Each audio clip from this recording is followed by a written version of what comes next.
한국에서도 볼 수 있습니다.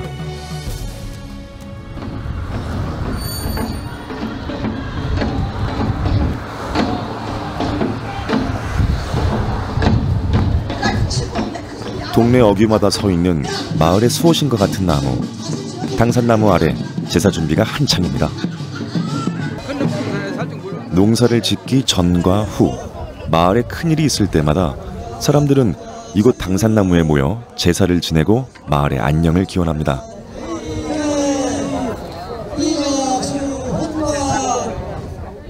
당산제의 마지막으로는 마을 사람들이 모두 모여 씨름 한 판을 벌이는데요.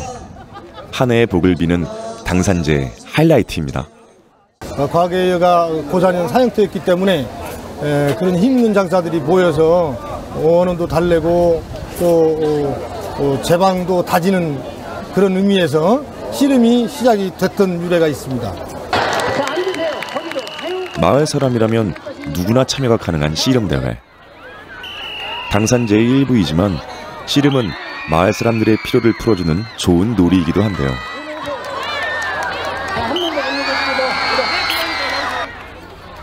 마샬아츠의 기능과 성격은 어떤 변화를 겪은 걸까요?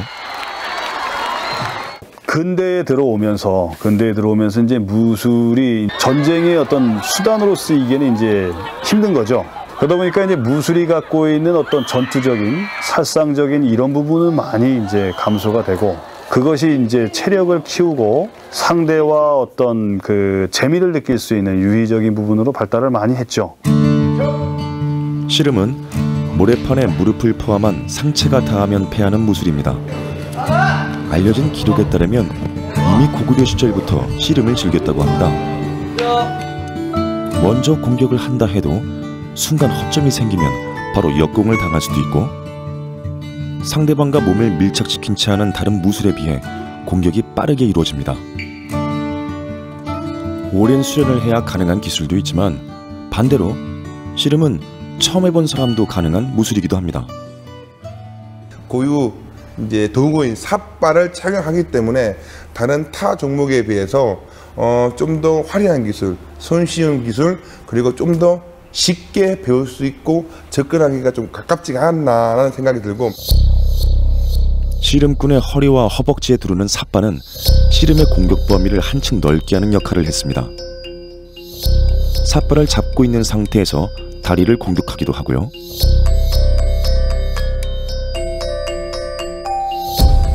상대방의 허리를 직접 들며 중심을 빼앗는 공격은 물론 상체까지 공격의 범위에 두는 씨름은 그 쓰임새도 넓습니다. 궁궐에서는 왕과 같이, 그리고 군대에서는 심신단련, 그리고 이제 서민들이나 양만 평민들에게는 이 제례 행사 또는 화합, 단합 이런 차원에서 씨름이 행해지게 된 거죠. 고려 이후 조선시대에 내려오면서 역사적으로 안정의 시기가 찾아왔고, 씨름은 전투나 기원보다는 점차 놀이문화로 발전됐습니다. 당시의 씨름판을 보면 평민으로 보이는 씨름꾼의 경기에 빙 둘러앉은 구경꾼들이 있어 이것이 놀이적 성격이 강했음을 말해줍니다. 또한 씨름판 내 엿장수가 다니는 것으로 보아 이는 주로 장터에서 이루어지던 놀이였음을 짐작케 합니다. 첫째, 계급에 대한 격차가 없었다. 그리고 누구나가 다 즐기는 씨름이었다. 그리고 많이 모일 수 있고 동참할 수 있고 행할 수 있는 볼거리였다.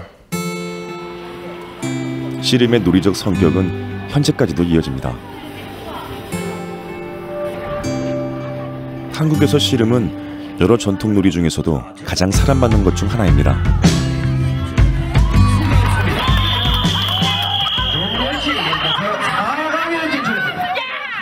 과거 씨름은 남자들의 경기였지만 이제는 남녀노소 누구나 즐기는 놀이로 자리 잡았습니다.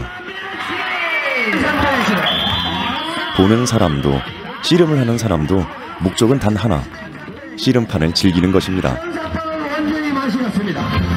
다 같이 즐길 수 있고 누구나 할 수 있고 하면서 재밌으니까. 자, 무예라고 하는 것이 갖고 있는 이제 특성이 정근대 시기에는 나를 지키고 또 내가 살아남기 위해서 폭력을 수반하는 행위를 썼다면, 현재에 와서는 실은 무술은 이제 즐기는 측면으로 변화해가는 면이 많습니다.